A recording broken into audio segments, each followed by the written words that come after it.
gentlemen, and welcome to another Friday night here at Maloney's Digest. How are you all doing? Good to see you. Thanks for sticking out with me. No one's here at the moment, but you soon will be. I'm about 26 minutes past the hour of midnight. It's Friday night. The feeling's right. Though I have to say, I've been feeling a little bit under the weather lately. Just a bit fucking tired, man. Do you know what I mean? But tired. Tell you this, Blue Monday is coming up.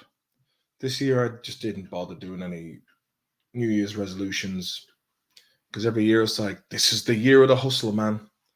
This is the year of the hustle. And then it's just like, gosh, let it off. Let it off, man. Cheers to that. But Jack Ladd, you're the first one into the chat, mate. How are you? Any crack? There must be people there on YouTube browsing, doing a bit of browse work. We got 9 people jumped up. Bit of browse work. And you've seen the main man on the channels, like, and who we got here? Melody. And that there, meow chav, and how you doing? You know that girl.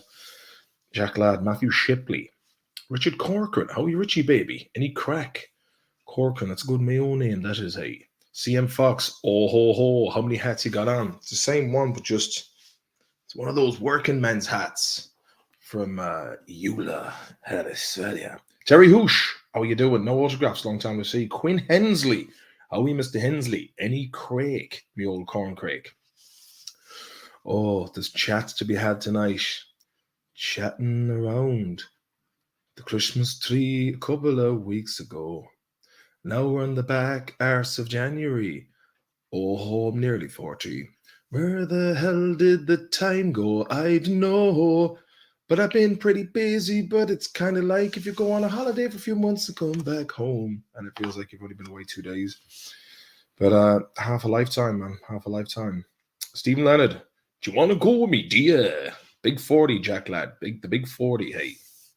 Hopefully there'll be a couple of heavy hitters come out to stock up. Oh, Dr. David. Oh, scary Irish man. Oh, my license is clean. Yours is dirty. You've got 6 points. I've got 2. Scary Irish man. Sorry, I was going a bit more. I was moving a new table from my neighbours. They gave me an oak table, which was very nice of them. And I was trying to explain the Alan Partridge. It's an extender. But Leitrim lover, he's got a hold on you this evening. Leitrim lover, da da da da da da da. Any chat says Terry, Terry Hoosh. He's got the chats. Dr. David, how are you doing, Papa? How is the health? Are you able to come onto the stream? If so, you're very welcome on, kid brother. You're very welcome on. I like having a co-pilot on the stream as well. It kind of keeps me on track. Hoping to get Vogue Williams on with Brian McFadden just to smooth out the beef. Just be like, she's the kind of girl you dream of, dream of getting hold of. Never forget it. Graham Russell. Is that seafood don't leave you with no shoes on? Dirty cunt, man. See the protest in Ballymun? I haven't. I've been seeing people talking about it. A senior man. I've been following it. Just been watching from the shadows of Twitter. Watch out. If you say anything about it, the NGOs will come after you. And then they'll ruin you in the TV game just for being concerned about the way shit's going. I mean, the last time I commented about, just made a banal, neutral joke to diffuse a thread back about 4 years ago.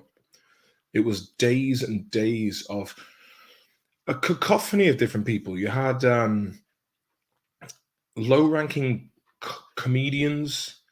You had lots of mystery profiles. It's quite an engaging debate. Man, Kevin E. Moran, you made it, boy. He's working up in Bundoran, hey. But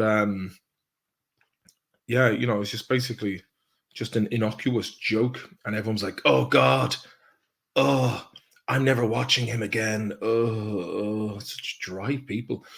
What's to say here? It's embarrassing the amount of times I've rewatched Partridge. Saw him live at Leeds last year. Well, books again, more. Well, Kevin, Sean Pork O'Brien, far right extremists are intimidating poor refugees. Again, it's a hot potato. I don't want to go fucking near, to be quite honest, because for some reason people, it's in a nutshell, right? In a nutshell, you could say that the people at the top of society who are pulling the strings and calling the shots, they, they're pretty much the reason why a lot of these people are having to flee their countries, because they've put up despot leaders and stripped their countries of resources, etc., etc. So for all intents and purposes, a lot of these people are victims of globalization being used as tools or as unwitting pawns to further destabilize other parts of the world. And it's in terms of military tactics, it's a method of attrition designed to put pressure on local resources. And it's a mad thing, because I was on Reddit of all places yesterday, and people were saying, Sweden is now the head of the EU. I don't know how long this is going to go on for, but they were saying, someone put up on Reddit about how its vision of Europe is being obscured by its rising crime rates. Yeah, I mean, like, at the end of the day, like, it does, objectively speaking, if you have eyes in your head, you look at, I mean, according to, what defines a refugee is that you go to the next neighboring country for refuge. I mean, I don't know if it's the Dublin Agreement. If I don't really know enough about it to claim that I do. However, yeah, it's all your World Economic Forum boys, and I don't know. Like I said before, it was never about. I used to naively think it was all about bringing up the developing world to a first class level, but it's the Great Reset, and it's been, you have people like Peter Sutherland, who is an Irish guy who used to work for Goldman Sachs, and he was one of the first guys to kind of get the ball rolling on it. But I mean, I don't know why it's such a weird one, because it's usually well-to-do. Like, I saw some lad, I don't know, he's from up the north, and he was like, "Oh, I'm a Republican," and he's a Marxist, and just some Klim standing beside a tank talking about how Ireland isn't even where it was pre-famine levels. So what's the problem? And it's just like, I can't understand why hardline Marxists are always the ones who are kind of like trying to. I mean, like, if you just look at it objectively, it's like, if you have a house and you just say, okay, 10 of you can come into this house, and the 10 people don't have any resources of their own, and let's say they might not have the same rudimentary domestication on a level of someone who lives in, let's say, a house in Dorky. Let's say if you bring a load of lads from, homeless lads to Enya's castle, and then they all start sniffing poppers and shooting up and getting stuff on the towels, it's going to be trouble, man. People are going to start getting upset. People are going to be crying, man. People are going to start crying. And I was there once when she was there in the castle, just singing "Sail Away, Sail Away, Sail Away," and it's a spicy subject. Like I say, it's I mean, you can't ignore it, But I think, I don't know what the hell's happened to Ireland, man. I just think, like Leinster House, you do well to find somewhere. What was it that Obi-Wan said? Probably the biggest hive of scum and villainy. So there will eventually, across Europe, there's going to be some sort of fucking trouble, and no one wants trouble. You know what I mean? Everyone wants to get along. I'll read some of your comments. Lord Skidmark says, everything is planned, even the heroes. On a brighter note, have a beautiful weekend. Cheers, Lord Skidmarks. Anyone got Scorpio's number? Hey, Scorpio Lines. Jacklad says, no, Ireland, they're trying to pass the hate. What is all this hate speech laws? You know what I mean? All that bollocks is just designed to stop people from voicing their opinion. And if you start taking away people's ability to express themselves freely, then it's going to manifest itself in very frustrating ways. And like, I can't understand. Like, there's been so much done to the people of Ireland by their own leadership in the last 20 years. The recession, Enda Kenny at the time when he agreed to bail out the bondholders and that kind of thing, water meters. And like I've said before on this channel, I think the water meters protest kind of joined everyone from all walks of life. And the ironic thing is it was over €100, but then nobody, could conceptualize the vast amounts of money that have been sucked out of the country. And then since then, Ireland became like a corporation tax haven of like 12%. So the GDP looks great on paper, but it doesn't really trickle down to those on the bottom rungs.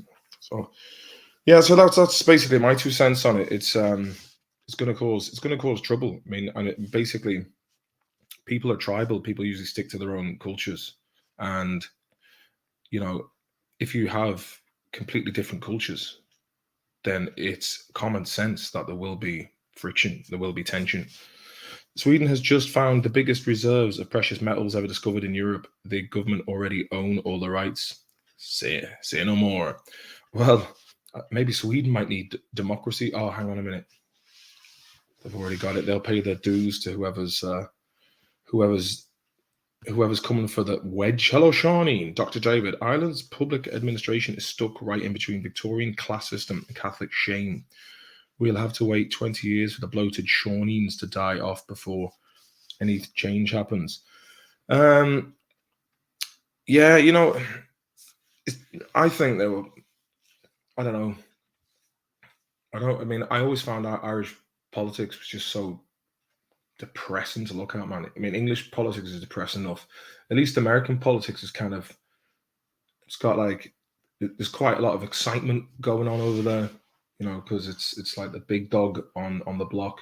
Whereas like you'd see footage of Bertie Ahern turning up to, like, in the 90s, Ireland's parliament was like Bulgaria or Albania. You'd have lads turn up with like turquoise tracksuit jackets.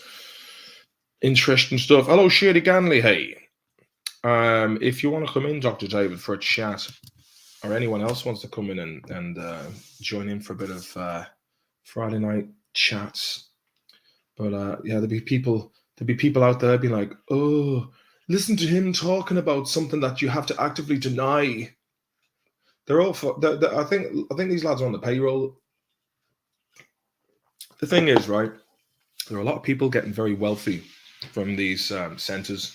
They did it here in Sweden, and then I think someone passed a law because there were people going into half open hotels that during the off season would they'd be barely open, just a skeleton crew and of staff, and you had like rich businessmen coming in offering the hoteliers a very, very handsome amount for the hotel, and then at the expense of the taxpayer would then get $300 per day. So it's an industry. Like everything else, it's a rich man's trick. No point in working with the tax these days. Nah, you're right, Kevin. What's the point, man? Live in Sweden. I am indeed, lad. Sweden. Missy, hello. How you doing? And at the end of the day, right? At the end of the day, yeah. I don't know. At the end of the day, I just want to live in a harmonious world where people get on. And there are agents of chaos out there who don't want that. Some people just want to see the world burn. Others are making lovely touches out of it. And the rest of us, unfortunately, we're going to get fucking steamboat willied on the back end. We have 250 Ukraine and 10 staff with 3 million every 6 months. Wow. There you go.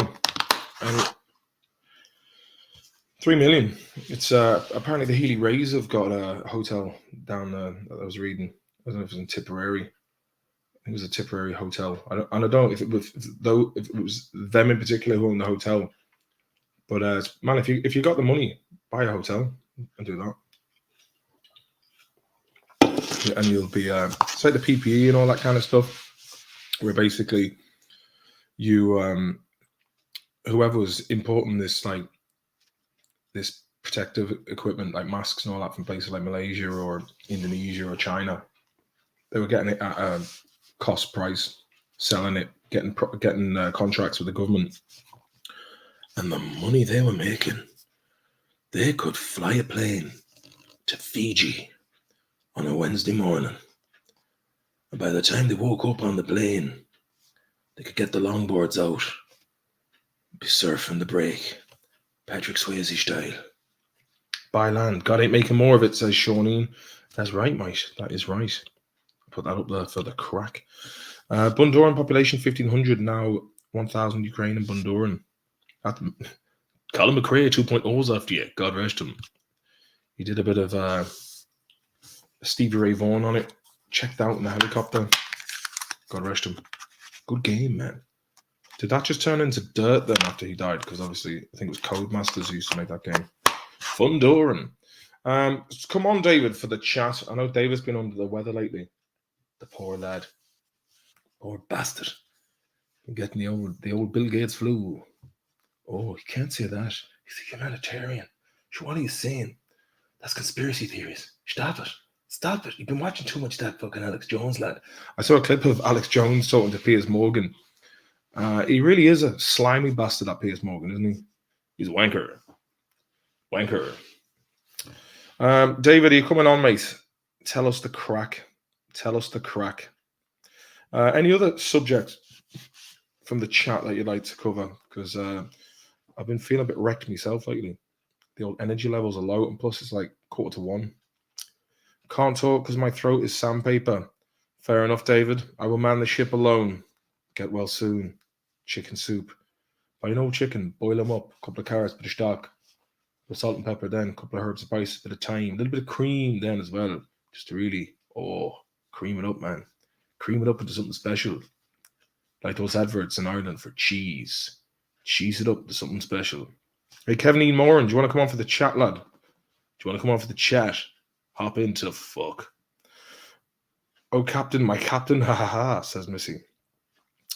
Yeah, I didn't really come in with anything planned in terms of there was big news from Penn State where Biden had some documents that were classified. It's funny how when it's him, it's like it's not the same thing though. It's not the same thing. Strange old world, man. Strange old world.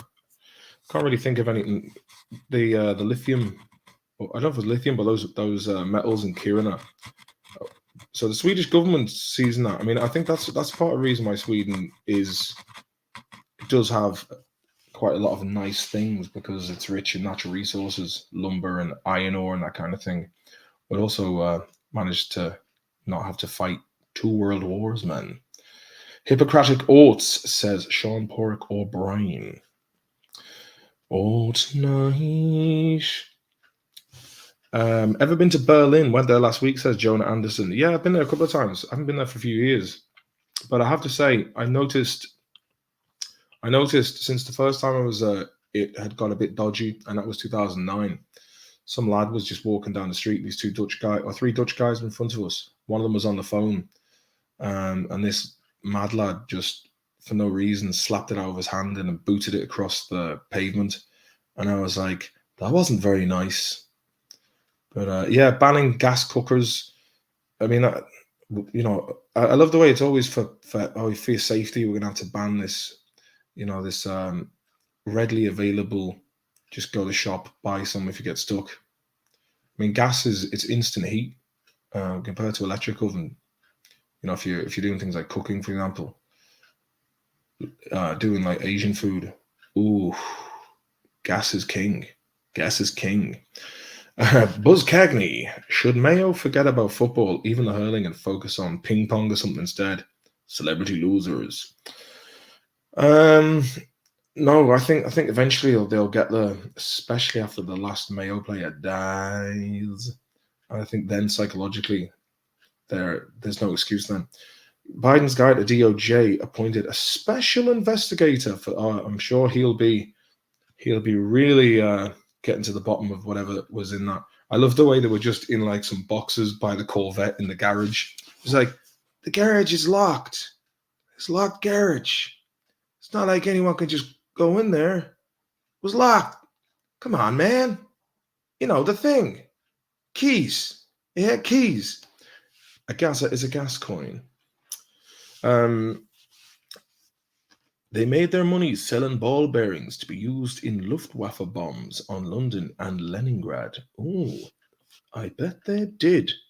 And I bet it was the usual dynasty that runs a lot of stuff over here that you can't name. Did you ever listen to Peter Zahan on Joe Rogan? Is officially the time to panic, or do I wait until COVID-20? Did you listen to Peter Zahan on Joe Rogan? Is now officially the time to panic, or do I wait for COVID-20? What do you mean, Buzz Cagney? Can you elaborate a bit more on that, please? Sean Parker Bryan, I think the push for no fuel, no meat will create a generation of cannibals.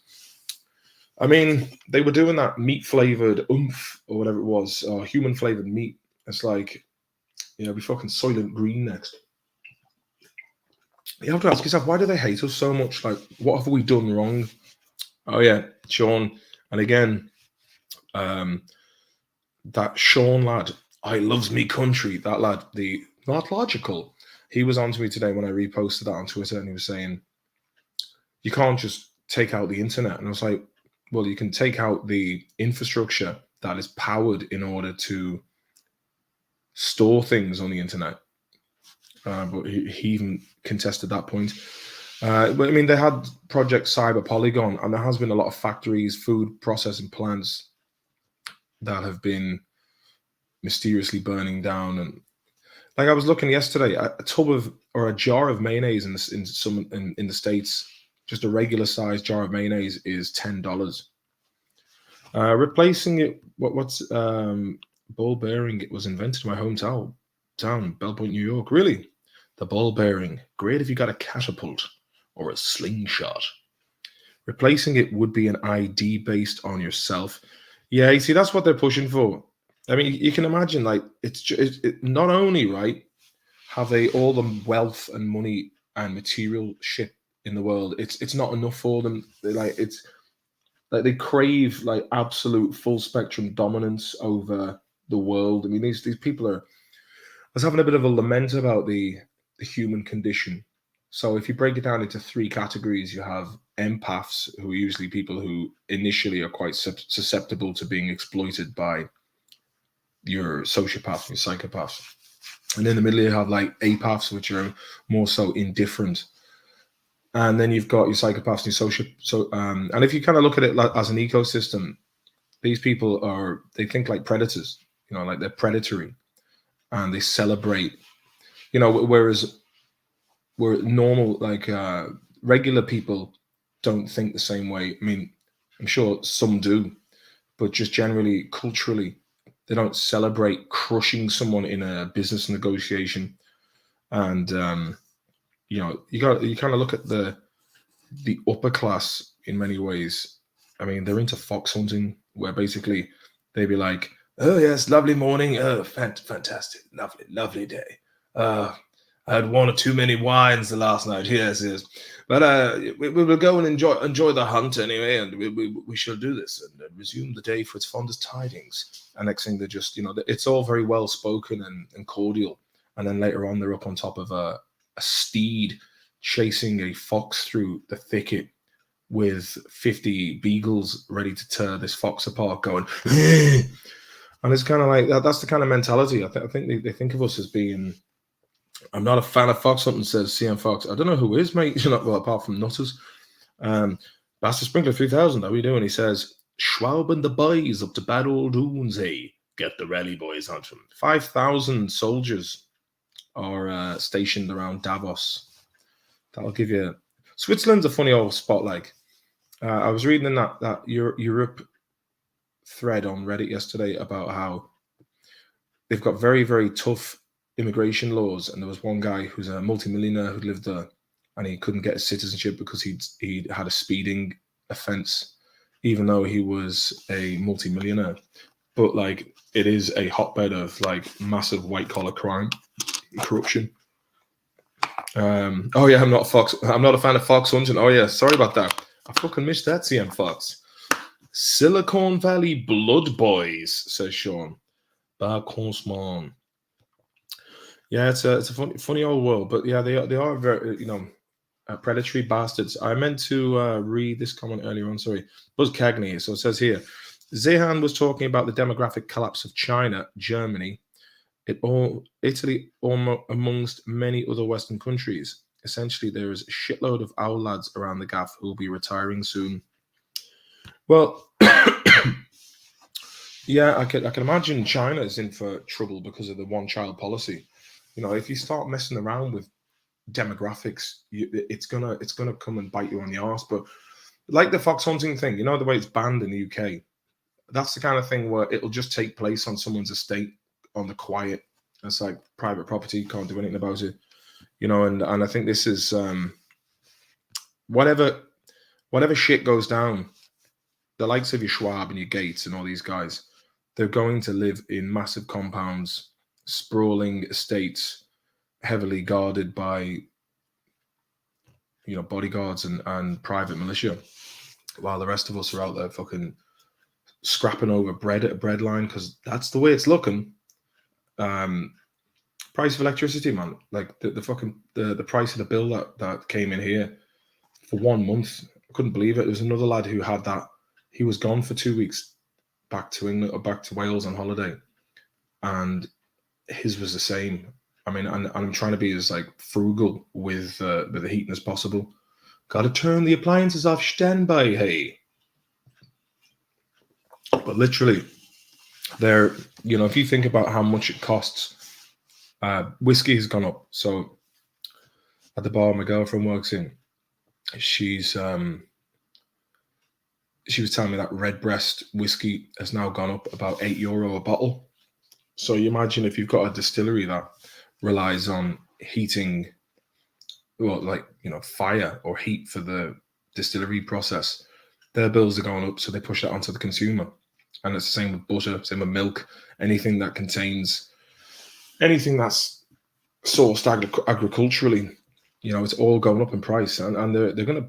It feels like, if you look at pre-World War II, and probably, you had the Great Depression, but then if you look at Germany as well, before Hitler and the boys took over, there was rampant hyperinflation, and it almost seems like it's a great way of getting people riled up and then pointed in the direction of the people they want to fight, man. Do you know what I mean? My gas was higher than my water and electricity combined. There's a lot of old people in Sweden, or is it just me? Yeah, there's a lot of old people. I mean, like back in the day, they'd have at least 4 or 5. Ireland is going through. How are you, Johnny boy? What's the crack? How are you doing? I know crack. Hey, come here. You up there in the old Bundoran job, yeah? Flat out. I like the lighting behind you, man. You got some nice little Corona around you. Laying up on the couch. Fucking has to be done. Nice, handy touch. When are you back in Ireland? Weimar, Germany. I don't know yet. Maybe, hopefully March. It's the mother's 70th, so I'll have to be back for that. Terry Hoosh, can you say hi to Sammy Dunlap? He was backstage with me at the Oh Yeah Centre Belfast gig. Cheers, hey. That was good crack. Will you be on the screen anytime soon? I don't know, mate, to be honest with you. We'll see what the crack is. How are you getting on, Kevin? You were in the army there for a bit, weren't you? Yeah. Shite, was it? I'll be back on the screen soon enough, boy. You will? They're doing a documentary in Ballyshannon, yeah. RTE. What's it about? Rory Gallagher and the boys? No, it's about a murder that happened 20 years ago. Lighthearted stuff. Someone has to be a drug dealer, like. Hey, what can you do? Did you were you thinking about going over and joining the old Legion, fighting in Bakhmut or one of those places? Fucking get down and join the Swinford Army. Fight down there. That'd be handy enough, man. Did you talk to French closer to the boys, no? Dimps off the pints.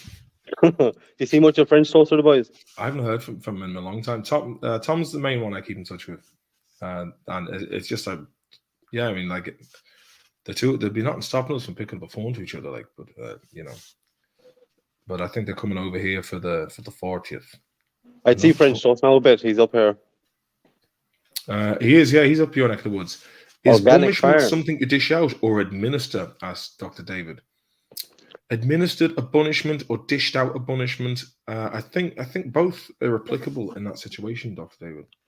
He's doing the old organic farm there, Frenching. He is, yeah. Good luck with that, because he's gone crazy. He's gone crazy. I heard he had to get the chickens to take the old caterpillars off the cabbages, but then the fox and the mink got in, killed all the chickens. They all died. Would you chat to SIM card or any of them? No. I've spoken to him for a good while. Some dancer boy. Some dancer, yeah. Getting paid by the taxpayer, is he? To be dancing. Dancing bastards. How is Sweden? It's the same shit, different underwear, man. It's alright. It's alright. Same shit up here. Listen to this lad here, Jack lad. I was feeding a young fox by hand there last year. Got attached to it. Came to my place every day around noon. But one day he never came back, so I presume something killed it. There's always something else to take the crack out of a bit of feeding a nice, majestic creature in the wild. What's going on in the back there? A couple of chung ones. Ukrainians, boy. Have you been doing any tapping, have you? Oh, can't be giving out that kind of information. Need to know basis. Aye. It's New Year's today for them. It's their New Year's. Yeah. Christmas Chinese last week. Job. New Year's today. They like a bottle of brandy. They do. Just to take the old edge off. So Ukrainian New Year. On the 13th. Well, New Year's Day is a public holiday on January 1st. Many Ukrainians still believe the old year of Orthodox New Year, which is on January 14th, the Gregorian calendar. The Christmas was last week. Yeah, that's right, the Epiphany.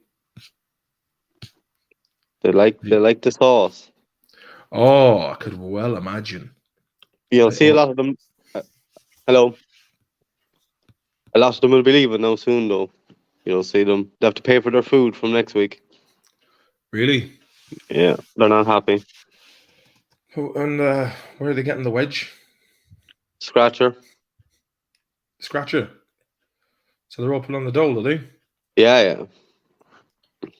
I mean, I don't understand. I heard Poland's fucked, man. Poland's like shitloads over there.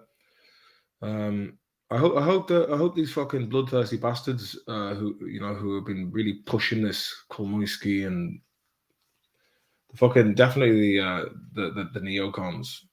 It's like fair play to them. They've it's a genius move when you think about it, because not like there's an old saying, to be the enemy of USA is deadly, but to be its ally is lethal. But sorry? They only have to pay a tenner a day, and they're not happy about it. Well, a tenner a day is fucking sound if you're getting 3 squares. 4. 4? Mm-hmm. Are they getting 11s? Wish I was getting that. Yeah, that'd be fucking sweet, man. Don't know how many. I think I had like 2 dinners today. What states are that these days? Well, apparently, if you go onto his Facebook profile, he has a lot of Philippine well-wishers. Apparently, he's quite big in the Philippines, but in America, he's very small. Do they have a woman there? Apparently, he's got a couple of different admirers, and he talks nothing but sensuous filth, apparently, and sends me some screenshots of his exploits, which are not for the faint-hearted, shall we say? I don't know why I met Kilcoyne a few months ago. Yeah. How's he getting on? Just not happy. Usual Kilcoyne. It's just Kilcoyne being Kilcoyne. Fair enough. Is he still playing the pool, is he? Yeah, Conway's playing him and Conway. Shawnee. Shawnee. What's it say here? Yep, therefore discussing that people aren't calling for peace, especially in Ireland, saying if you understand what we've been through in the north, it's a suicide cult. It is, but you know, people do just there's not many independent thinkers out there. They'll just they won't bother to do the backstory. They think if they're watching the news that they're fully informed. As I used to think, and then the more you go into it, you know, it's just all state-sponsored nonsense. It's not even like state-sponsored anymore. It's basically a narrative that's disseminated through a higher-up organization. Just tells everyone to fall in line. Stateside lovely eyebrow jobber, said Shawnee. How many of them actually have to be in Ireland? Do you know, need our help? Like, Well, the thing is, like, half. I don't know, man. It's a contentious issue because the thing is, I think what's really disgusting about the way these things are handled in Ireland is the fact that you have people with legitimate concerns about, you know, it's their communities that they, you know, they have problems of their own. Like, I mean, you look at like Ballymun, for example, huge heroin problem, crime problem for many years, and you know, I think just putting a whole different, you know, a whole new crop of people in there is going to cause tension between the newcomers and the regulars. You know, it's like gangs of New York kind of stuff. People stick to their, you know, every crow loves their own, and it's the fact that what the sickening part is, anybody who actually just raises legitimate concerns is just shouted Yeah. down and demonized, and you know, basically depersoned, cancelled, and that in itself, it's going to get to the stage where people are going to be like, fine, don't give a shit. Right, boy, I have to go here. Han Mayo, man, Kevney. Good luck to you. Chat to you soon. Thanks for dropping in. Stateside's beef with Cowboy Levin is the key to understanding the most bitter civil wars in history. Yeah, a vague concept that just kicks off. Money is nothing when you sees friend in the funeral home. It's like when Stephen French took that young lad around the graveyard in Liverpool and goes, you know, you think you're great when you got your crew, yeah? But then one of your own gets shot and killed. And the only thing you can do for them is buy him a 10-gram tomb. So I like the way even during the message of like, shit be crazy up here, what, like my best mate's been shot in a gang feud, but he still had to throw in the fact that he paid 10 grand for the tomb. Look, if the Volt Party get their way, Ireland will lose its neutrality with the implementation of the EU federalist state. Well, I mean, when you consider Ireland's role in Flanders and the Somme, especially the Somme, you know, they were promised home rule, and then they were sent as cannon fodder, and then when they came back, then they were just, you know, that's when the revolution was kicking off in Ireland, and everyone who'd endured absolute, like, could you imagine? I mean, like, I can only imagine what a horror show it would be to be in a situation like the trenches, where it's hand-to-hand combat, artillery, gas, barbed wire, mud, and people bayoneting each other, being blown to bits, machine gunned and gassed in barbed wire. And it's like, that happened once, then it was supposed to never happen again. Then there was World War II. And we had, other than the fact that, you know, you had wars, you had the Korean War, like different wars around the world, Vietnam, Iraq, Afghanistan, Libya, Lebanon, Somalia, Angola. If I'm leaving any out, but like we've learned fuck all, man, because the desires of these psychopathic fucking lizards is just more money, more power, and I mean, like, and all these people who are crying out for more bloodshed. It's like, I think realistically speaking, these staunch proponents, fucking send them out there if they want it so bad. See, they might come back with a completely different mindset when they see it's not what they're told on TV. Okay, so Buzz Guidance says there was numbers published today of direct provision residents and their country of origin, and there was like over 20 Americans stated, unless they're from the south side of Chicago. I can see the reason for fleeing. Shawnee will tell you that. Getting chased down by young lads with fist pump action shotguns in the trenches. Yeah, I mean, it would have been terrible. And as Dr. Dave would say, when I see my son's blood being collected in a container, the big, bad devil, wicked Frenchman, blubbered like a baby. I wish him well. I'd love to get Stephen French on for a chat, man. It'd be great. Our era will not succumb to its incomprehensible to imagine us being a minority on our island. Look, man, the thing is, and it fucking pains me to say it, but Ireland's a fucking nation of pushovers, man. I don't know how that's happened to, and I just want to say this is I've no beef with people who are coming over. Do you know what I mean? Like, if there's an opportunity to move to a place where you can have a better life, then I'd probably do the same in that position.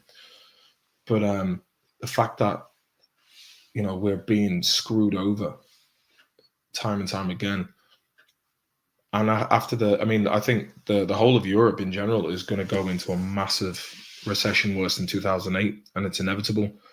And I think you start basically putting the squeeze on the masses. I mean, like we're so like it's. I don't think I wouldn't really have.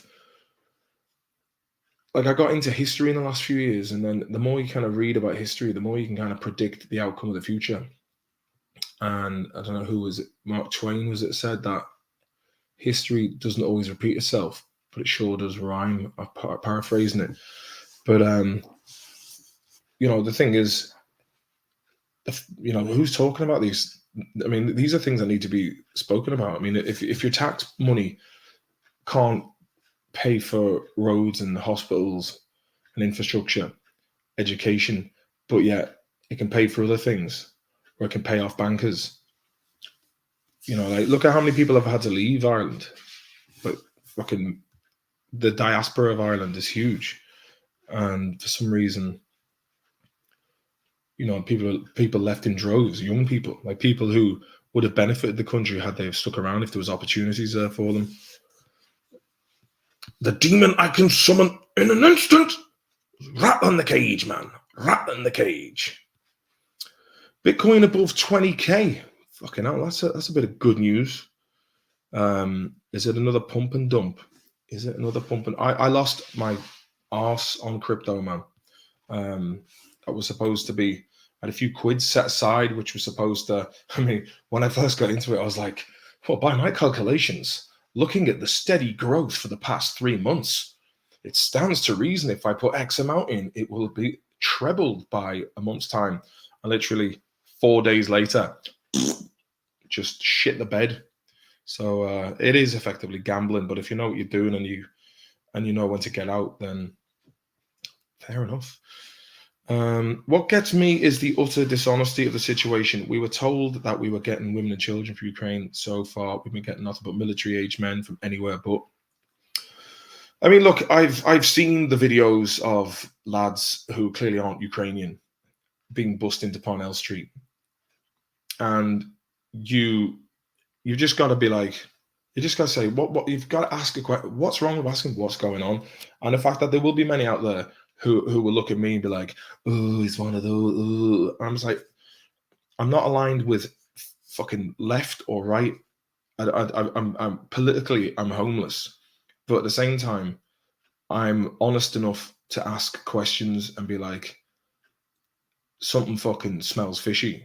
You know what I mean? And the fact that no one, like, the thing is, the people who work in TV and media and this kind of thing, they don't want to say anything because, you know, you rock the boat. TV, like, culture is downstream from politics, and, you know, people don't want to speak openly for fear of being like all these, like, the amount. I don't know if it was that Dara O'Brien the other day I saw on Twitter, and he was basically saying those protests were far right. It's like it's a catch-all term. They just throw. I mean, what are they talking about? Like, are they talking about fucking the rise of the blue shirts from Skerries coming back? You know, I mean, from what I see, it's concerned citizens who fucking spent the last 20 or the last 15 years of austerity and everything that goes with it. And I think people just don't. I think people like their way of life the way it is. You know, if it's like, I don't know why. Well, I do know why these people are coming from, like, Middle East or North Africa, for example. I mean, like, the countries are, you know, then they'll never be allowed to be prosperous. Like, look at Iraq before the Operation Desert Storm. Look at Libya. You know, even Syria. Like, these were countries that were. Syria was the most secular country in the Middle East. They just had to take them down. And yeah, I mean, like, the true enemy is the one that is going around saying that they're the world police and the good guys. It's not the people of that nation. It's the people in control. They're just basically lobbied and put into power by the politicians. Are not statesmen. They're not people who ask tough questions. They're basically people who will be paid. They're put in positions by lobbyists. And like I said before, politicians, man, it goes without saying, that's in the top 10 occupations that attract psychopaths and fucking wrong'uns. They all need to be bent over and bummed by hardened nutters from Crocky wearing strap-ons. So basically, prosthetics that they put their own winkies into and just bah. Don't know where that came from.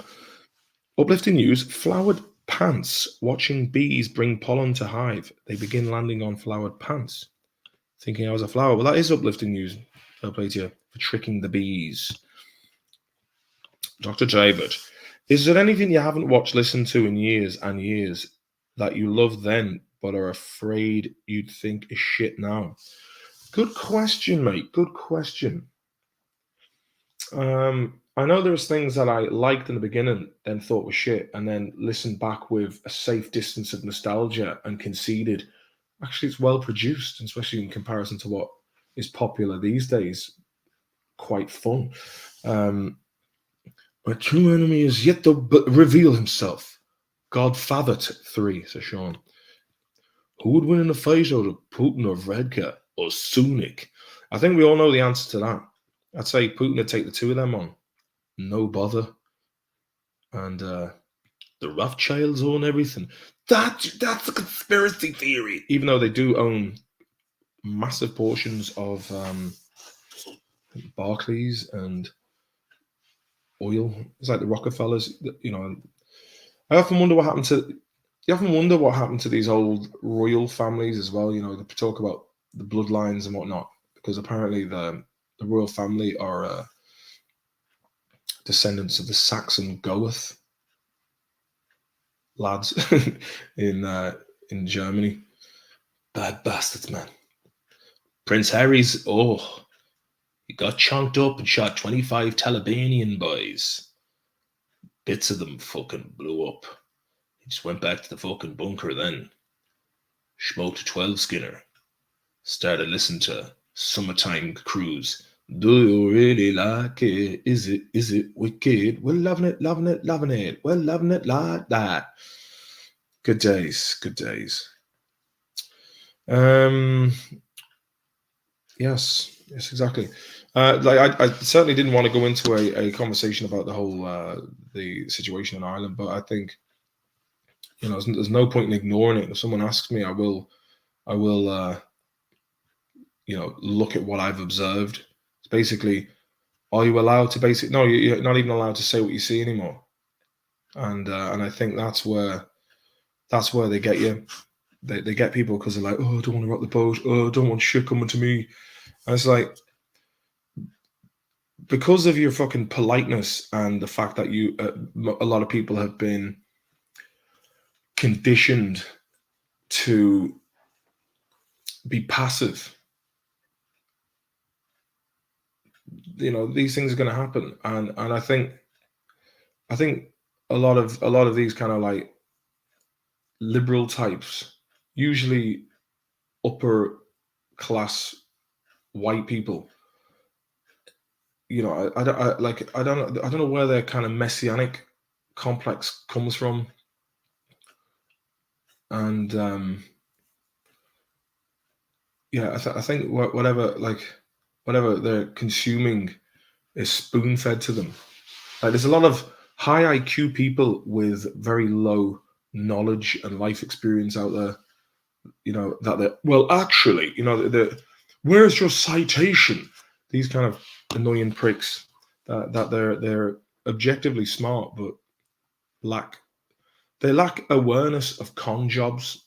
You know what I mean? I like people who've never been around like shifty characters, and I think like they can't imagine that these like, so you have all different levels of crime. You have like handbag snatchers, shoplifters, and then you have people who con people online with phishing scams, and then you got armed robbers, bank robbers, professional like safe crackers, and then the higher you go up, then it goes into kind of like mercenaries who will go in and do a job for money, like a hired gun, basically. Guns for hire, shoot you with desire. So these kind of lads, and that's another strata of crime, because it's kind of like international crime, or maybe some, you got hitmen then who will be paid to shoot people, kill people, which is like that's where you start getting to serious crime. Like, and then you have like where there's somewhere along the way where you have people who will do unpleasant things that are technically the same as crime, or like as a hitman working for an organized crime outfit. But then somewhere the lines get blurred, and then working for intelligence agencies doing the same thing, like taking people's lives, then becomes like a necessary evil, even though a lot of the time you could have someone who comes up in an African nation, starts asking questions like, where are all our natural resources going, and why do we have to trade our natural resources for the essentially paper dollars? And then after a while it's like, oh, this dictator has been unfairly treating their people, and we have to go in there and spread democracy. And like democracy, what's it's just basically the American version. How you doing? Well, how's it going, lad? Any fucking crack? Fuck all. Let's say yes. yourself. Or just chatting to the crowd. I was going ahead to bed and saw you on live stream, so fuck it. Might as well stay up for it then. Yeah, fair enough. Where are you ringing from? Ireland. From the home country. I fucking know the crack, man. Emerald. So what's the caper? So what's it? Yeah, hear about the protest there. Yeah, what's it called? I think there's a good show out there. A lot of people there protesting and stuff like that, and then you have counter protests. So it's getting vicious out there. Is it getting vicious? Everything's seen it. Yeah. Yeah, I mean, I think there's definitely people on the payroll, and it's always. I mean, if you look at even the likes of hardliners like ISIS and whatnot, they're intrinsically linked to intelligence services too, but the ones underneath the top boys are unaware of it. I think it's quite similar. Basically my philosophy is always do no harm, take no shit. And Yeah, you know, exactly. it's the fucking way of the road, man. It's the way of the road. Fucking way What's she not, goes. you know, so they're attacking the farmers too, same in the Netherlands where they're Oh yeah, confiscating land and man. It's a building big pots of multi-pronged fat. attack. You know what I mean? It's a multi-pronged. Mm. But I think a lot of people are waking up to it. You know, I think Musk basically Yeah, opened up discourse on Twitter has definitely look. There are people who want to know. There are people who, despite what their senses and their intuition is telling them, really don't want to know. And then there are those who are overtly just lying and, you know, benefiting from the chaos. yeah. What's that? It's like ignorance is bliss, as they say. Rather not know and not worry about it. Fucking bastards. Fucking bastards. It's I don't know. yeah. You're saying with I have the feeling too. You know the people who are protesting for the environment and they're always giving out for the smallest things, and yet they won't give out for the big corporations. They go after farmers and small people for having fires in the house and like that, and It's very having suspicious, though. stoves, and now they're going after gas, have a hook of gas now, but they won't go after the real big lads. Yeah, well, you know, everyone's got their price. You know, you can imagine. You know, it's if you ever watched that interview with Aaron Russo, he used to be the governor of Nevada, and he's like, you know, I knew this Rockefeller guy, and he said, you know, Aaron, I like, you know, it's like, and he's like, why are you doing this? He's like, don't worry about it. You just take care of yourself and your family. Why do you care about these people? You know, it's and I think that's how it is. I think they're offered, you know, a nice bit of wedge to become controlled opposition, or opposition itself. I don't know, man. It's a weird situation, and like the farmers in Holland, for example, I heard it's something to do with building some sort of like mega city where basically they're trying to bring like 3 cities together and just again, it's like big contracts to make these areas, but the fact that the farming process, like the fact none of this is on mainstream media, just tells you all you need to know about the role of mainstream media. Like their job is to misinform the public or just not inform anybody. Yeah, that's if it once it gets big enough, they have to start making lies about it, and when it's small enough, they don't want to say anything about it, so nobody take notice. But once they start getting bigger and bigger, that's when they start putting lies and manipulation into the story. Then after that, then people start figuring out the real true, and they start panicking. Then they go far right, fairly extreme views or stuff. I remember some what's a BBC put out like something about like someone in your family could be a racist and report them to the authorities if you think they are. Or in other cases, I know in Scotland or even England, like their laws are strict now. If you say something on Twitter that's dodgy or even making a joke, yeah, you got the cops coming up to your house, barging in. Yeah, I mean, like, it's funny because I was like, I listened to Max Blumenthal on the Grey Zone quite a lot, and he's been smeared as being far left, and essentially, like, you know, what are all these fucking far this, far that? You know, it's, and I think what's going to happen is, you know, I think they're going to send people to the extremes, man, and they're doing it, man. They're dividing like the bell curve of people's political views, even in the States. And this was like in 2017.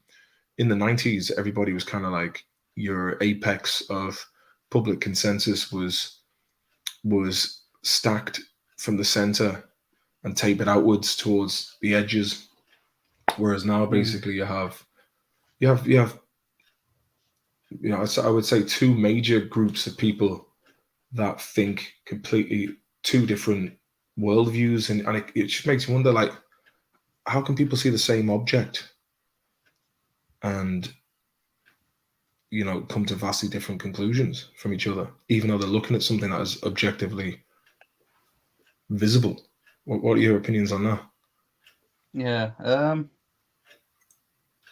Not really too much, but yeah, it's just this world's gone mad. Well, not really. It's kind of it goes through as to say through systems like a pendulum on a clock, where it goes far left, then middle, then far right, and you know how it is, swings and swings throughout history. So you have the rise of the Roman Empire, collapse, and then you have Dark Ages. So you have peace, and you have it's like a up and down wave. We're going now. We're only we're hitting the wave again. Like it's coming around again. Yeah, I mean the thing is like, it's like it's like they're just fucking with people's heads for a very long time, and I just want things to remain. Just try and bring it as many people back to a fucking moderate center of just objectivity, and and it's people are making discourse very difficult, but it's gonna. I mean, I can see the difference. If Twitter's anything to go by, like I was fucking shadow banned there for, or I was not shadow banned. I was blocked for 12 hours for asking Rob Reiner to tenderly jerk me off, and I was like. Then the other day I was like, "Sure, what are you on about, you mad cunt?" I said to him. No, yeah, I noticed that too. Even on YouTube comments, when you're replying to people or send a message on YouTube, and you go on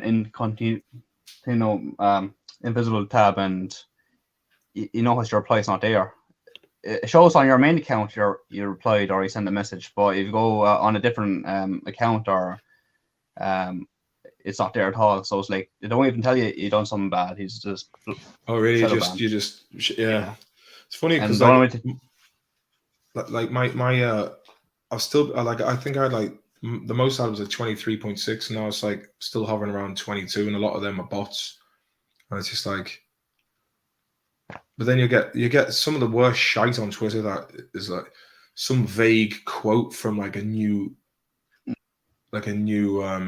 user that just gets like 400,000 for like a real kind of banal, raising obvious points, kind of like pseudo intellectual aspirational quotes, and I'm like, what am I saying that isn't resonating on a big scale?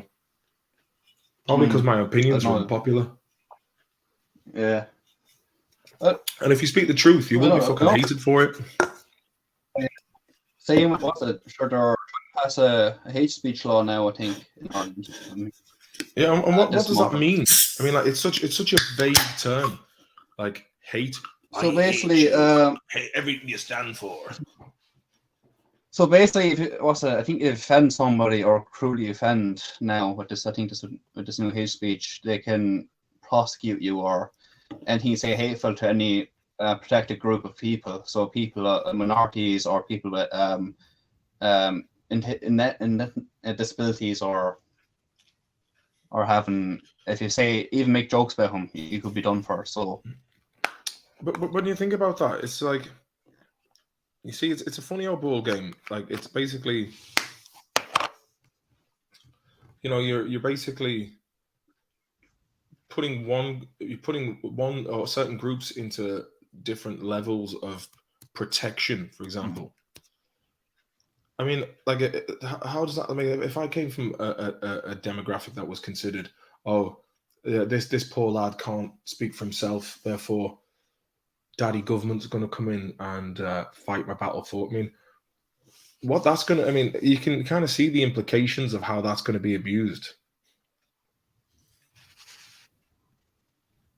Boss Mulholland job. Oh yeah, it's just, imagine that you can say a joke on Twitter, boom, the guards are up in your house, right? You say something bad, court and the whole lot. Even if you're finding innocent, you still have to pay money for lawyers and the whole lot. And still probably get a record. Oh yeah, sorry, I'm just gonna. Patrick, jump in, lad. Jump in as well for the crack.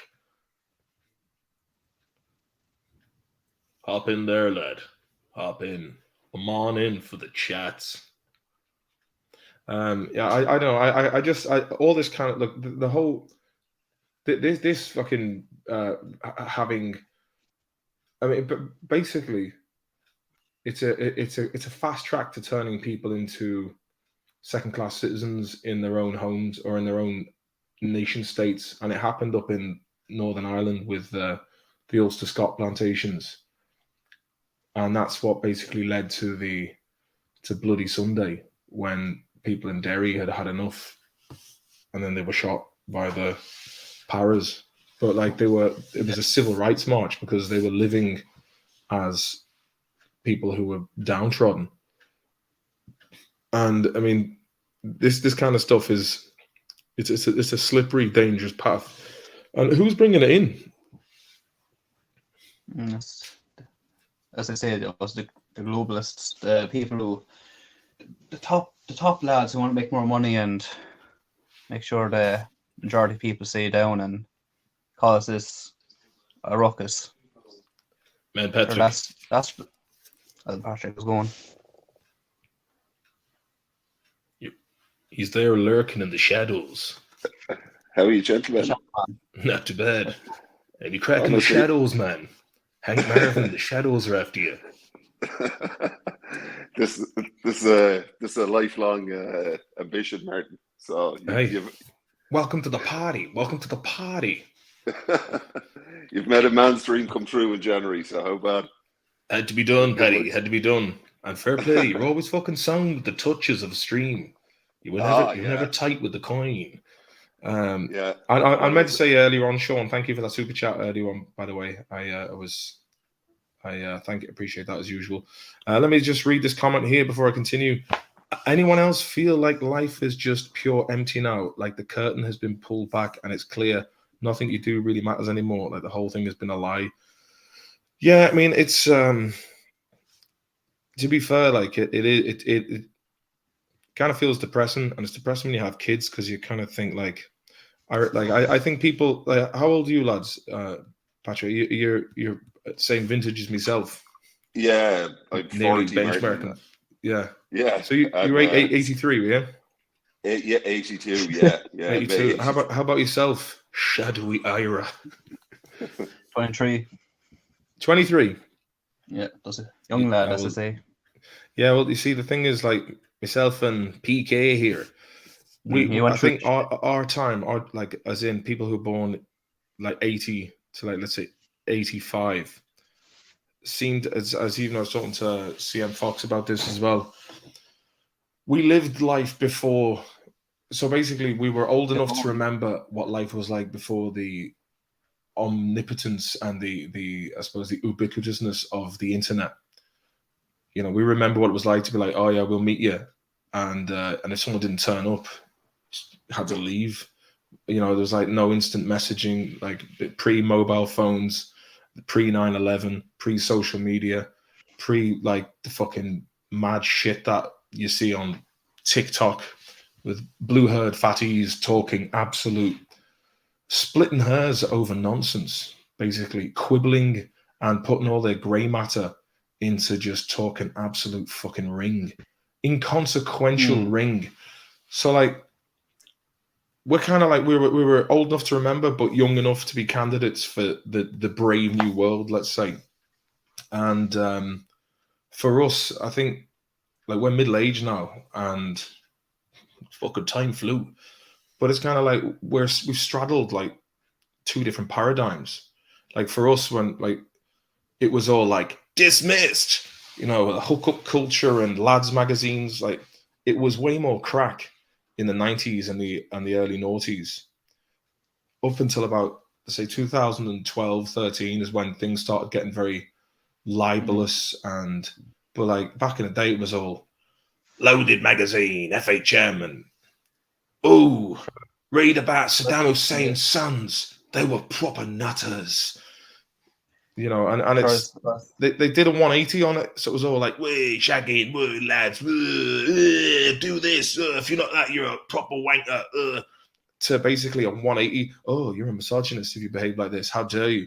So then it was just like they keep fucking flipping the set of rules just to completely do a 180, and they've just basically Atari, and I can see by the name you have there, you're a fan of the old consoles. I'm 43 now and prefer the 80s and 90s. Simpler times, eh, kids? But yeah, I mean, like for a 23-year-old as yourself, you know, you've grown up.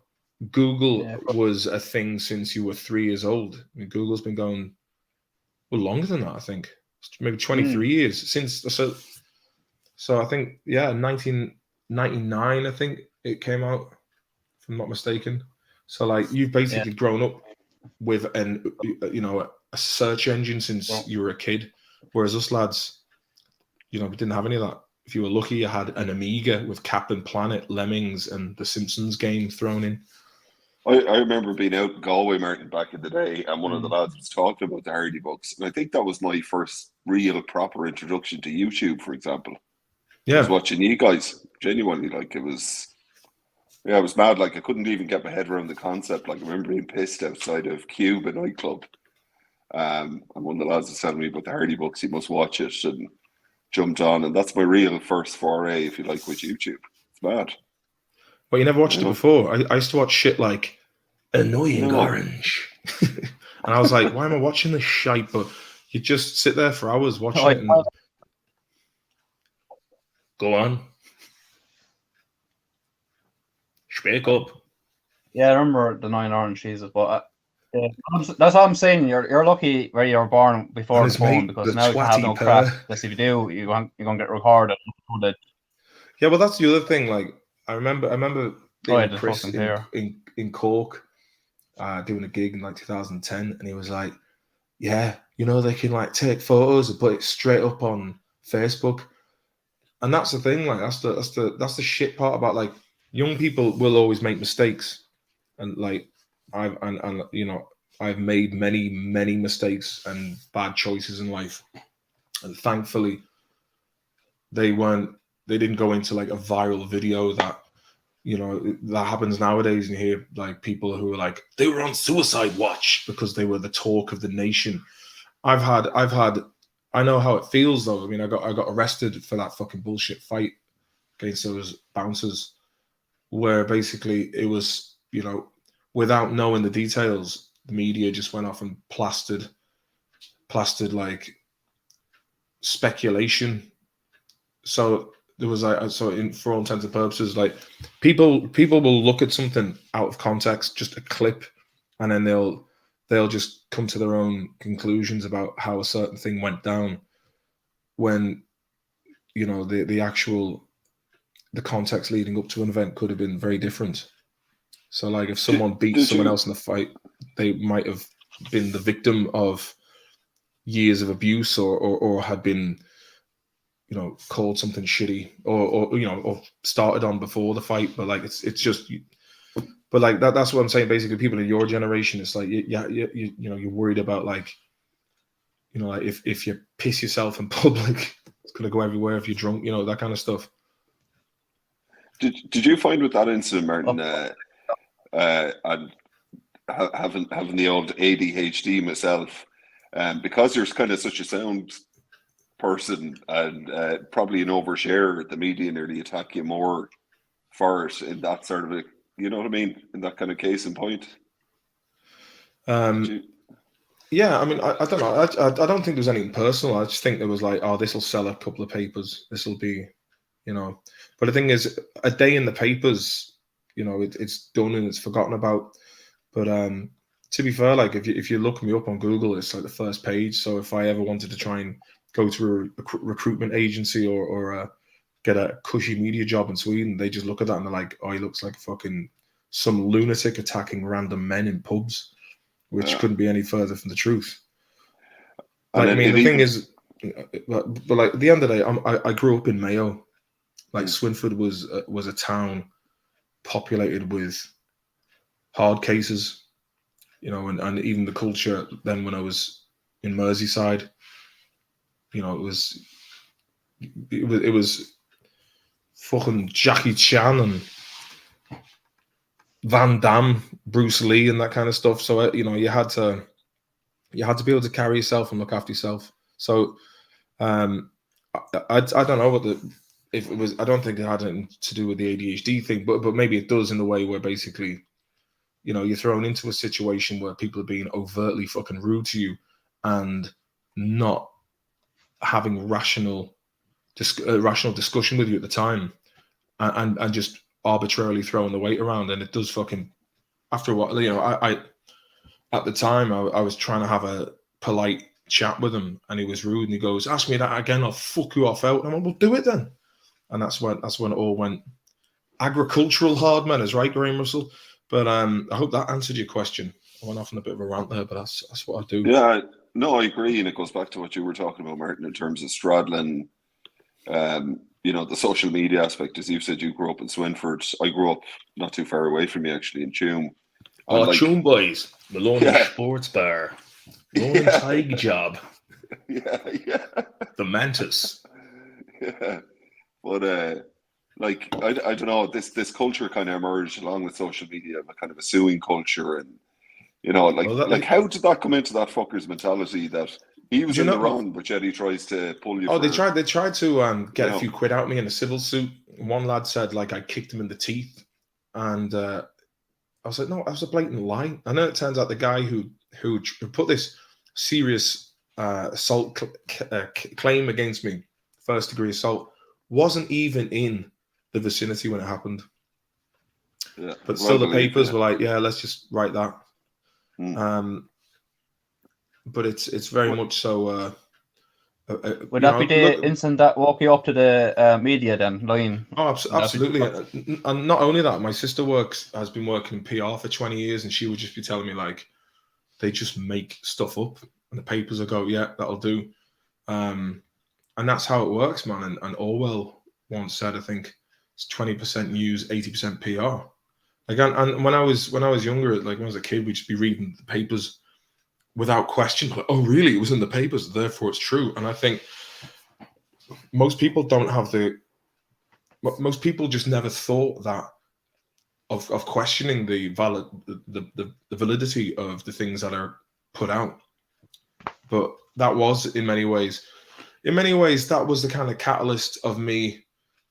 I was very depressed about it for a long time after it happened. I had this court case waiting over my head, and I'd be like fucking lying awake thinking of all the scenarios that actually never happened, and it was a cut and dry case. Like, and I think the guys who made statements against me, that it probably happened so frequently that they just, it's almost like throw the fucking net out there and see if you can get any money on the back end of it. Like, to them, it was just another fucking night at work, really. But for me, like, it was all over the paper. It was all over the local Midwest radio. And Swinford actor accused of attacking 3 men in pub. And it was the talk of town. I just kind of stayed in, started watching a lot of YouTube, and then got into quite a few conspiracies. And then some of them were outlandish, but other things I was like, oh, that makes sense. And, and I kind of like, you can't be too conspiratorial about things, but you need to use discernment and use Occam's razor to the best of your ability, and just like the most plausible thing. If it sounds plausible that certain things are going on and you're not allowed to talk about them. And Graham Russell, thank you very much for the bevy there, mate. I'll go down to the Swan in Liverpool, put on a quid of music into the jukebox, and have myself a nice pint of Old Rosy Cider. But I'll let you lads talk for a second. I'm just going to go for a quick piss. I shall return. Well, what's the story about yourself then? All good, man. All good. Kind of, thank Crunchy it's Friday and all that. Friday. Nice to relax and hope to God nothing happens during the weekend. That's it, dude. That's it. Like, it's fairly bleak, isn't it, in terms of nights out and whatnot in January here.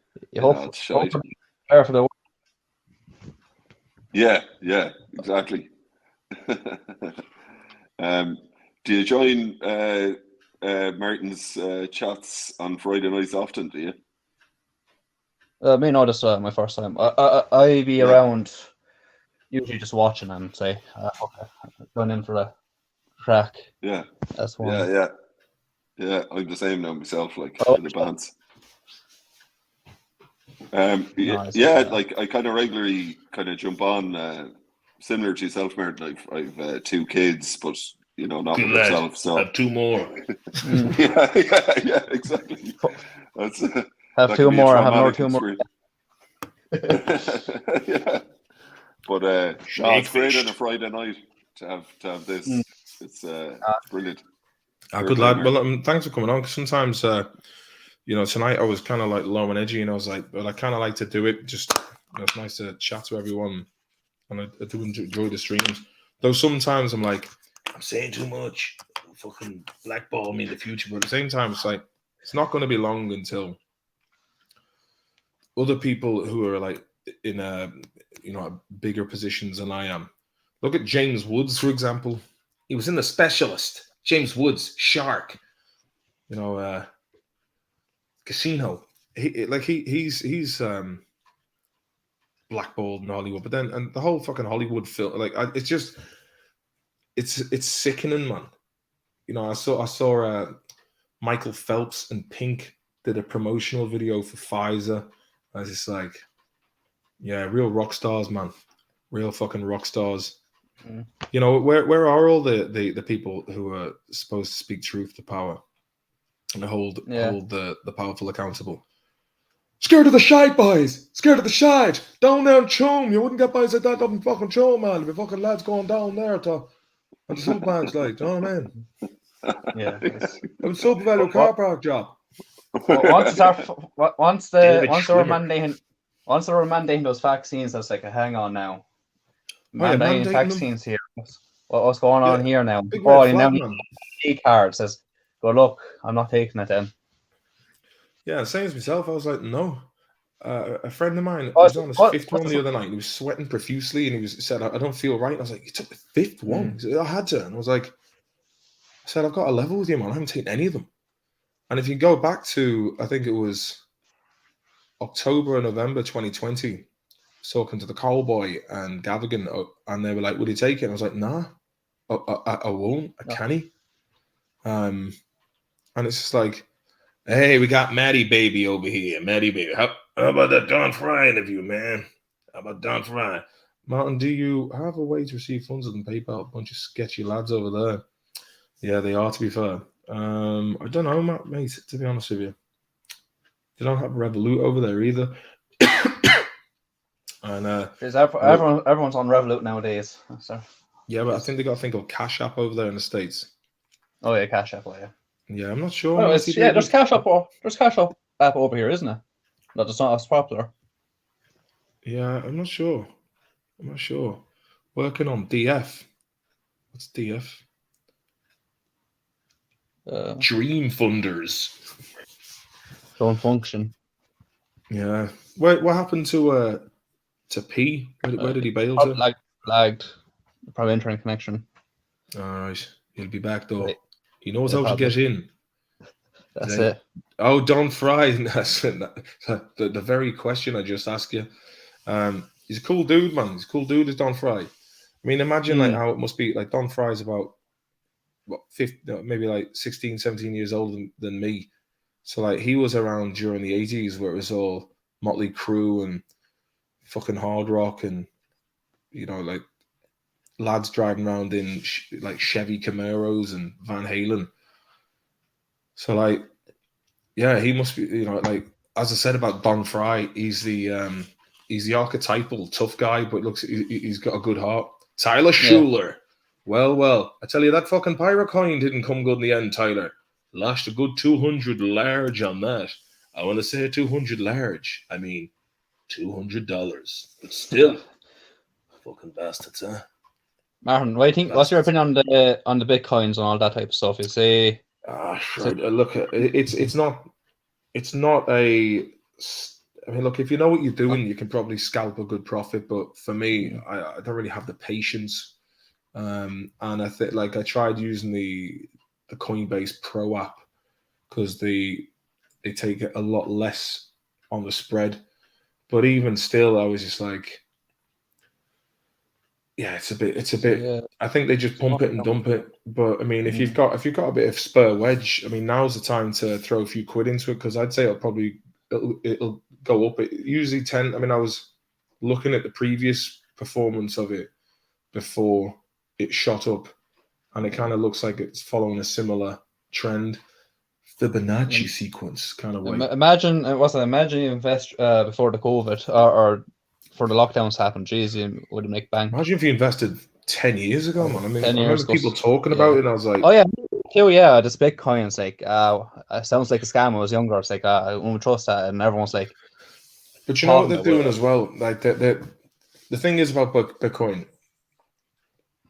it's a way of basically making transactions and cutting out the middleman.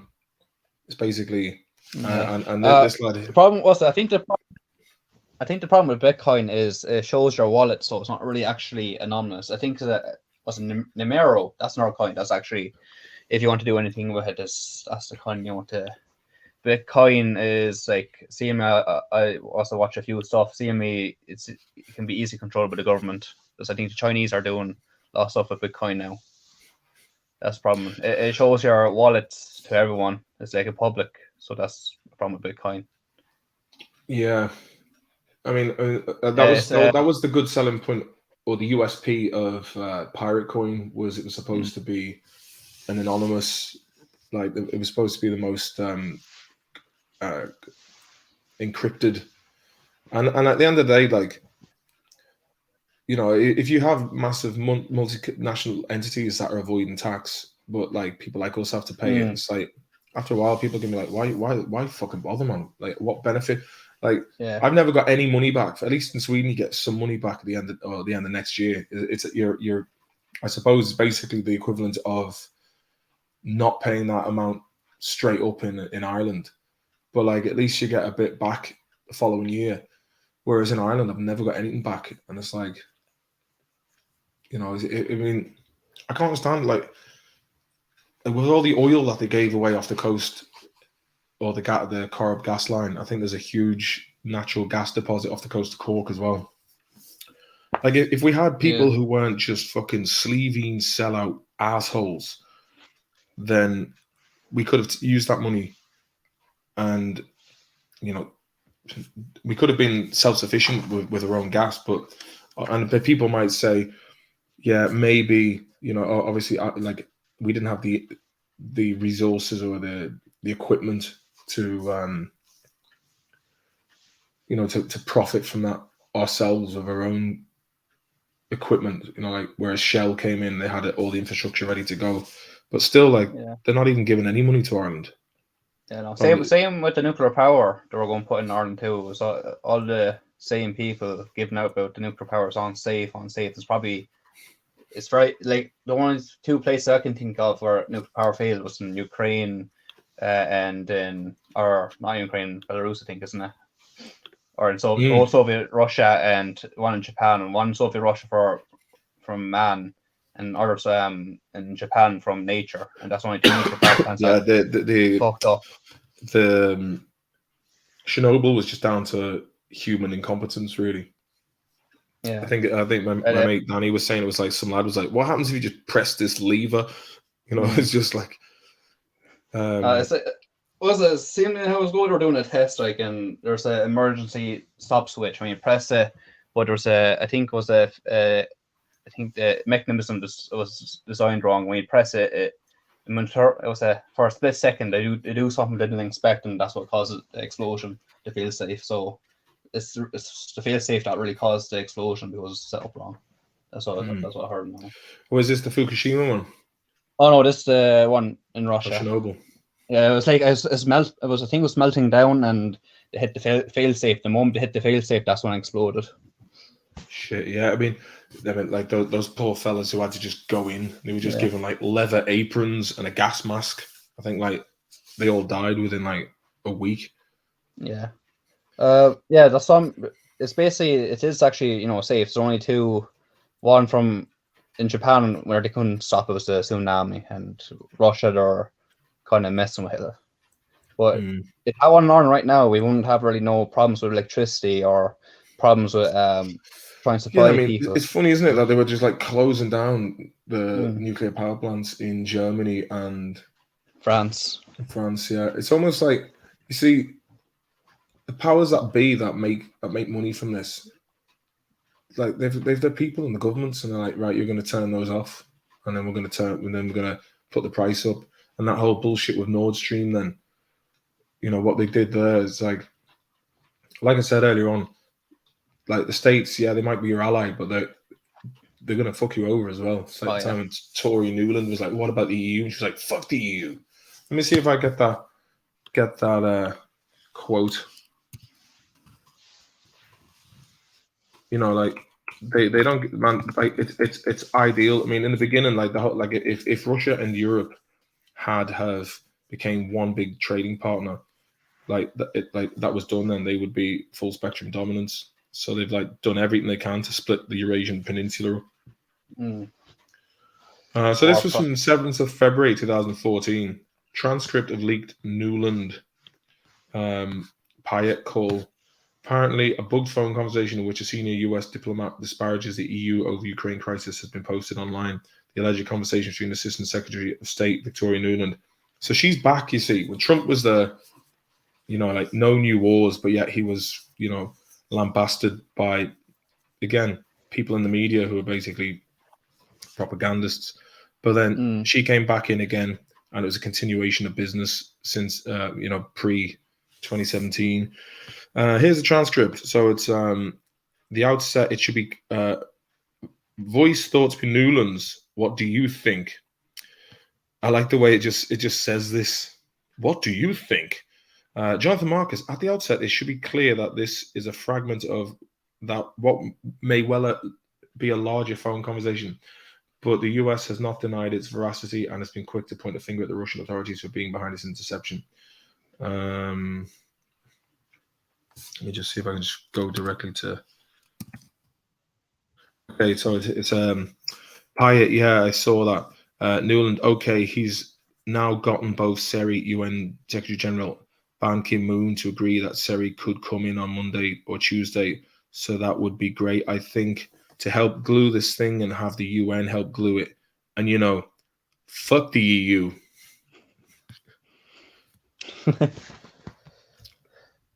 I don't know, man. We're living in very, I kind of I feel at least I've had a good life of it up to this stage in terms of spent my first few years in the UK, then Ireland. It was, the biggest threats were just some assholes you went to school with.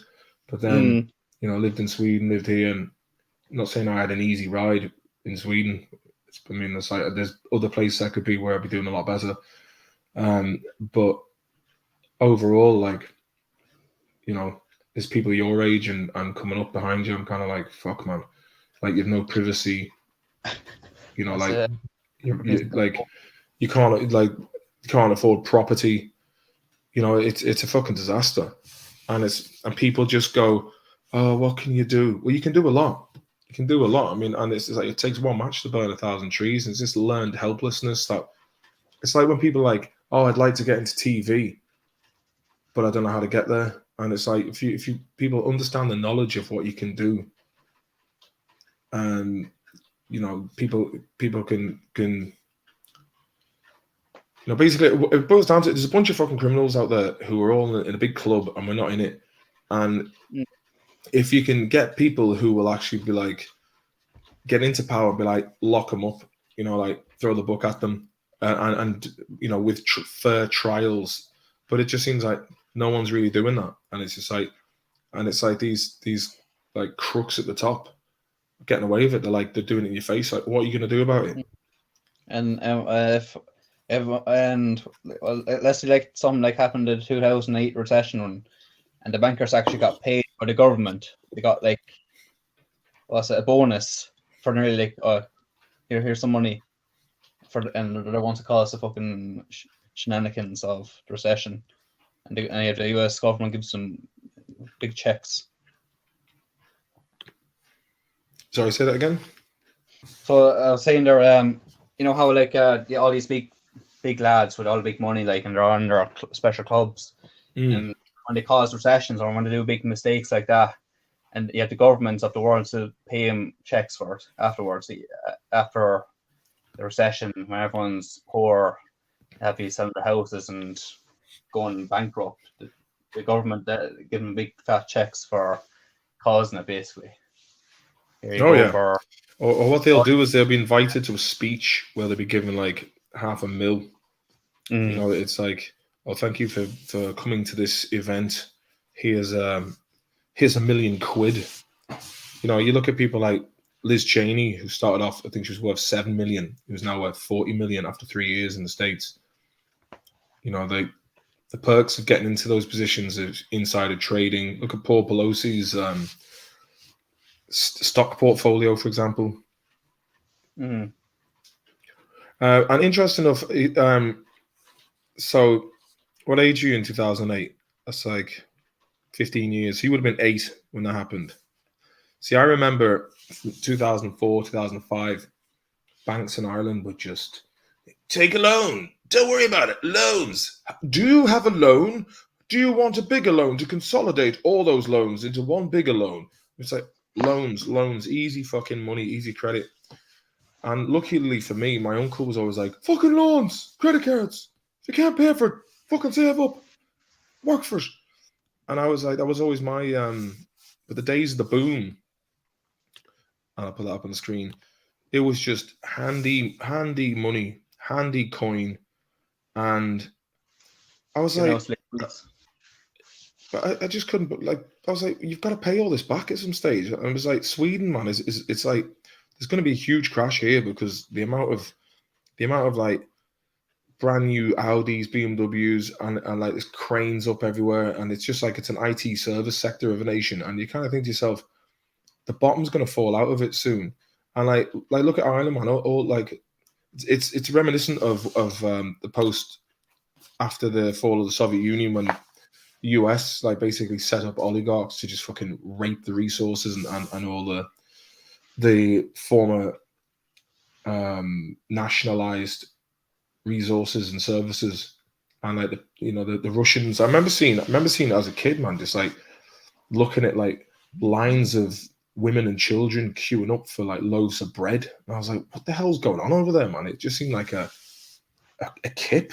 And they're doing the same thing through IMF and all these international, like the Bank of International Settlements, all these kind of institutions. They just come in, they're like, right, yeah, we're going to bail you out, and you're going to give us your resources. And like, it's just, they're so fucking monolithic and powerful. It's really difficult to know where to tackle it. Yes, I think someone won't get worse before it gets better. It's going to get way worse. Oh, great! But the thing is, like the Prague Bull, says Graham Russell. Greece got it rough. Not only Greece, man. Portugal. I remember being in a town in the when just like 2011. So it was like 3 years of post-recession life in Portugal. I just remember going into a pub and being like, pub was all dark, kind of like dingy looking. Not dingy, but it was just like, there was like the sunlight was blocked out, and there's just lads sitting around drinking, and they were like from 18 to 30, just men and women just sitting around, fuck all to do. And the pigs countries, like Portugal, Ireland, Greece, Spain, but like what you know, like the fact that Kenny decided, like, on his cabinet, yeah, let's bail out the bondholders. What's Ireland got from that? Wouldn't even take that money off Apple. Yeah, fucking joke, man. Well, how much Apple had to owe us? Was a few billion? 6 million, 6 billion, which is literally a drop in the ocean. To I mean, yeah. They're probably worth trillions now, and they're probably half owned by BlackRock and Vanguard at this stage. Greece said, no, we ain't paying you back. And Iceland jailed the bankers, and they're like, nah, it will be sound. And they were. No, don't go upsetting the The EU, no, the banks, no, the German banks, oh, don't do that. We'll pay you back like good boys. Pay you back from like money that, like I said, man, that it was even in the Hardy books in 2011, fucking Irish lads outbidding the Saudis for land in London. You know, like the whole boom in Ireland was basically a construction boom, and like we needed foreign labor. We needed people from like Lithuania and the Baltic states and Poland. And then as soon as the market crashed, we were like, it got to a stage where we were building accommodation for the labor market, and then we had a surplus of houses, and then they started like knocking down. I mean, like it was ridiculous. They were like building estates in random villages. Like anyone who had any bit of land that was solid, you know, you had families who were just sitting on like average plots of land, selling like 3 acres for like $1 million. And then the same poor old bastards, the people who, a lot of them who'd sold their property and took it to like investment managers who just pissed a whole lot away. So and then we're left with nothing. And at the end of it, like our lads who were like, "Oh, don't you leave that money in my hands. We'll make those investments grow. It'll be fantastic." And it's like, sorry, that was the risk you took with us. Yeah, I remember somebody told me when they were building roads back in the day too in Ireland, they gave like probably a good bit for the money for the roads, but they want art on the side of the road too. So, you know, sculptures or I don't know, statues or something like that side the road. So they brought in American lads to build the cheapest art pieces, but they charge a fortune. Say, oh, this art costs about 3, 5, 6 million. Only in reality, only costs 100,000 to put up. And which you want about the installations that were all around, like yeah. I don't know if you spend much time on the N4 as you go through the toll as you head out west. There's these two really shocking, like, I don't know what the hell they are. It's like one of them's like a metal ring, and then the other side looks like it was the bit taken out of the metal ring with a couple of like lines drawn on it. It literally looked like, listen, there's a $500,000 there for you just to build this bit of shite there at the side of the road. Sound. And I reckon that it was just like a last minute, fuck, I've really got to commit to this now. And it's like, there you go. What is it? It's a speed dial made of metal. And then, it's art, so it's subjective. So it's class. Yeah, subjective. Class off come back with a big wad of cash back in the back pocket. Do you know what I have to say, man? Method, maximum profit. Like the feeling of a nice crispy ball of cash in the pocket. Oh, it's like it's been far off in the rearview mirror now, boy. Just, you know, like the idea of being able to just go, I will do this for you, and I'll give you the touch, and you give me the old touch back, and we'll walk away and shake the hand that rocks the boat, that makes the race, as Jim Morrison would say. But nowadays, the music game is fucked here in Stockholm, and everything is like invoice, everything. There's no like, I'm doing the touch there, no, come here to me. Give us a couple of large there, and I swear to God, there won't be a dry seat in the house. My word is me bond. Give me half up front, and I'll fulfill me duties then. Put the rest in the envelope. And have a couple of drinks to celebrate afterwards. And by fuck. That's what we'll do. X marks the spot. Oh, is that now where everything's tapping with your card or barely paying anything with cash now? It's all by card or through transactions. Just like it's like I feel they're phasing out the cash, and starting out selling too in shops. There's more self-service machines than actually people working in shops now. Oh yeah, and it ironically takes longer to.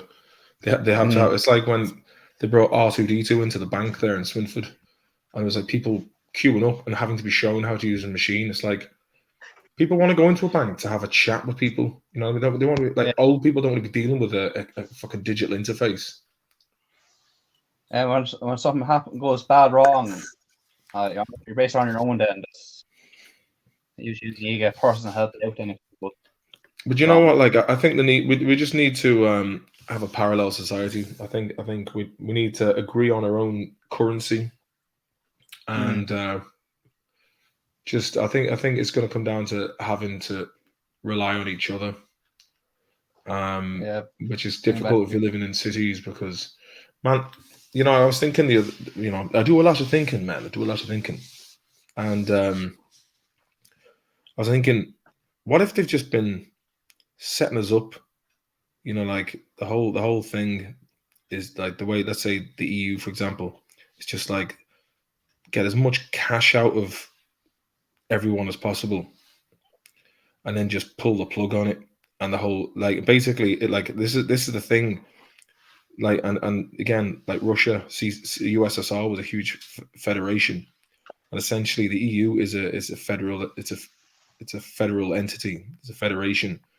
You pull the plug on it, and you basically got like the fall of the USSR 2.0. And then you have a whole world of fucking shit going on then.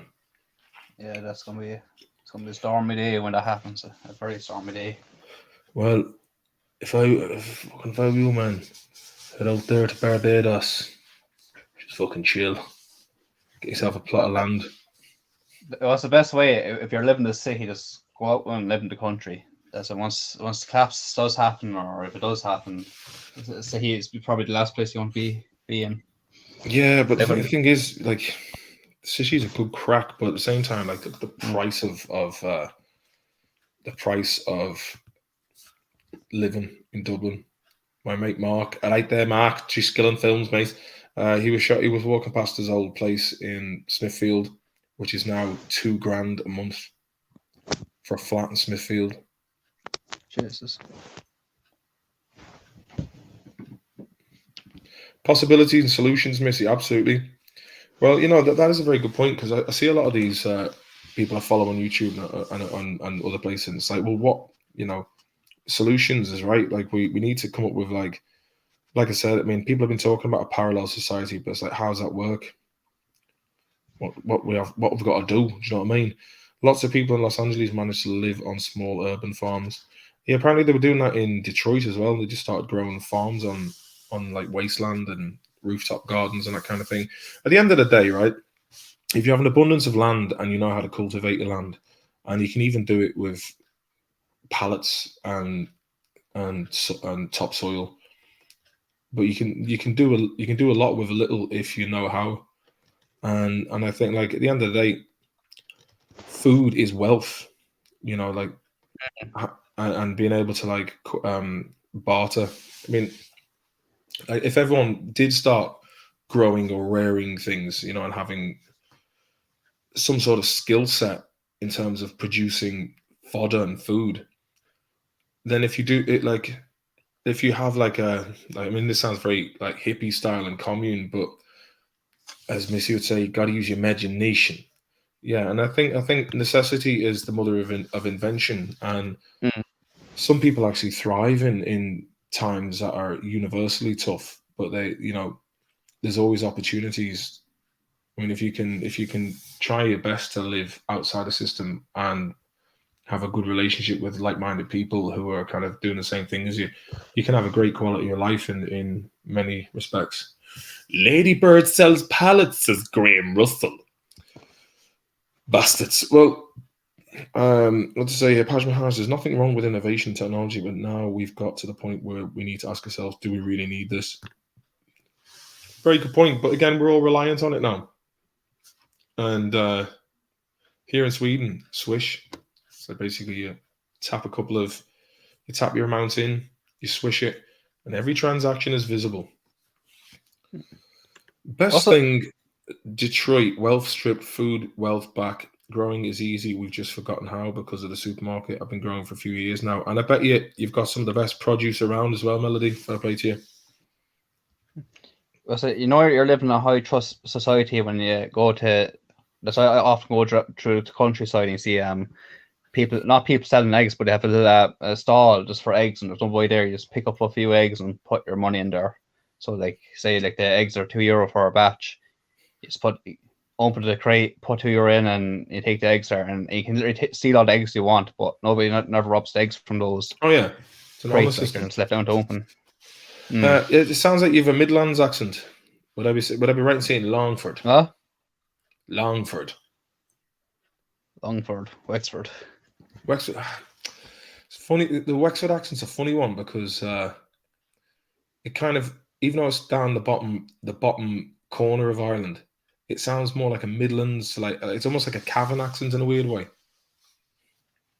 Or Longford. You know, so Wexford has I think just like 2 or 3 different accents. Like if you go to Wexford town or city. Wexford town. I was going to say, Joseph Sullivan here says eggs are in short supply these days, and funny enough, a whole load of eggs were recently recalled here in Sweden for salmonella. So like, yeah, but like in the States, it's like I've heard stories about people going in like buying tinfoil and some Ziploc bags, and it's costing like $20. I mean, it's getting out of hand, man. I think it's gonna be fucking worse. Like, and I hope it don't turn into like a whole fucking massive Venezuela at some point.